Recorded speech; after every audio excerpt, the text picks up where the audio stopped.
Hey guys, it's John here from Donk TCG, and Forbidden Light is out this weekend, guys. We have pre-release events this weekend, and I'm super excited about it. I want to run through, if you've never been to a pre-release event before, what you should look for in a pre-release event and what to be bringing to the event, and that's what we're going to go through in this video. In part 2, we're going to talk about what is involved in a pre-release event and how it differs from the regular format. So today, what I want to go through is stuff that you should definitely bring if you've never been at an event before, or if you've never been to a pre-release event before, then this is the stuff you're definitely going to want to bring. Assuming you're a pretty new player, definitely work out the basics of the rules. You don't want to go into this completely blind.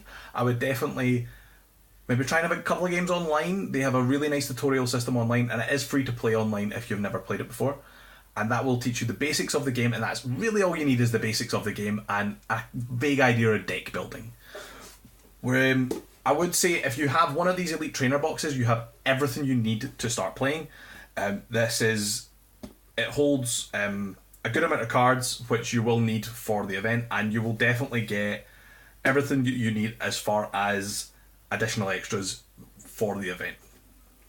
I would definitely recommend bringing some sleeves. Again, you can get these in the elite trainer boxes. I would recommend the ones you actually get in the elite trainer boxes because, especially for new players, they've got like a kind of glossy finish on them, and it makes them a little bit better at kind of staying together.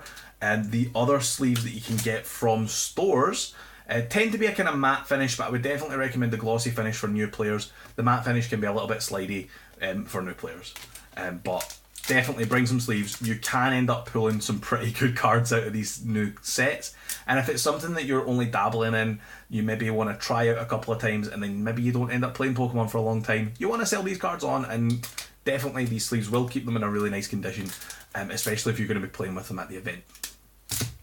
Another thing you're definitely going to need to bring is some dice. We use dice in Pokemon for tracking damage on the Pokemon.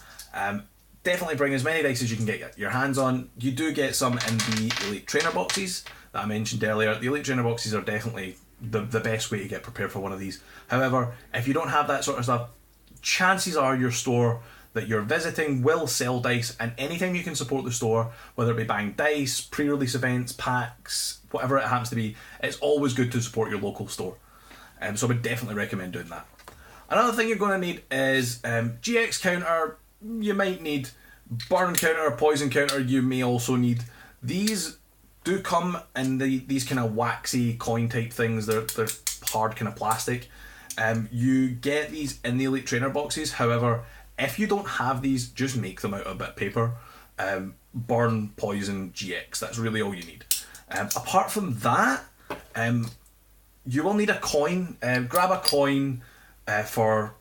You flip heads or tails quite a lot in Pokemon, so definitely bring a coin. If you don't want to use a coin, you can use a dice to roll for heads or tails. Apart from that, that is really the basics of what you need. If you have stuff like a playmat, bring your playmat along with you. Definitely better than playing on the store's tables. They can be a little bit grubby. It's a little bit harder to take the cards off of the table if the store's tables are completely flat. And if you've got some trades, bring along your trades in a binder. You're going to be meeting a lot of new people. You're going to meet a lot of people that only go to pre-release events. You're going to meet a lot of people that travelled to come to the pre-release events, and you might be able to get some trades, enhance your collection, enhance your decks. And definitely, if the store sells food, bring some money to get some lunch, maybe a drink or something like that. You are going to be there for a few hours, so it's nice to be comfortable, and you're going to probably want a drink or something like that at some point. If the store doesn't sell food, then I would advise bringing at least a bottle of water, maybe a snack, some nuts or something like that. It's just something to keep you going through the day. As I say, you're only going to be there a few hours, but you are going to want to play. You're probably going to want to drink. You tend to find you're talking a lot at these events. You're discussing the game, you're discussing your plays, you're excited, suddenly you're really thirsty. So I would definitely advise bringing a drink. Apart from that, guys, the only other thing I would say, if you're a player that goes to maybe some League Cups, you're a more competitive player, leave the competitive attitude at home. You don't need it. These are fun events. These are for a whole lot of fun. Brilliant for new players, brilliant for returning players, because you don't have a disadvantage. The only disadvantage is experience. If you don't have a lot of experience at the game, you may be at a disadvantage. However, The players who you are playing at pre-release events have the exact same chances of getting cards that you do. They are all going to have brand new cards, brand new decks. They don't know what they're doing just as much as you do. So leave the competitive attitude at home. You're not going to need it today.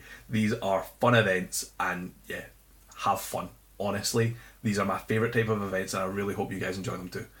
I'm going to get out of here. Part 2 will be coming up hopefully tomorrow, and we will discuss there like how to play pre-release, how to kind of be a little bit better at it, what you should kind of try and do at pre-release. So we'll discuss the format and stuff like that in that video.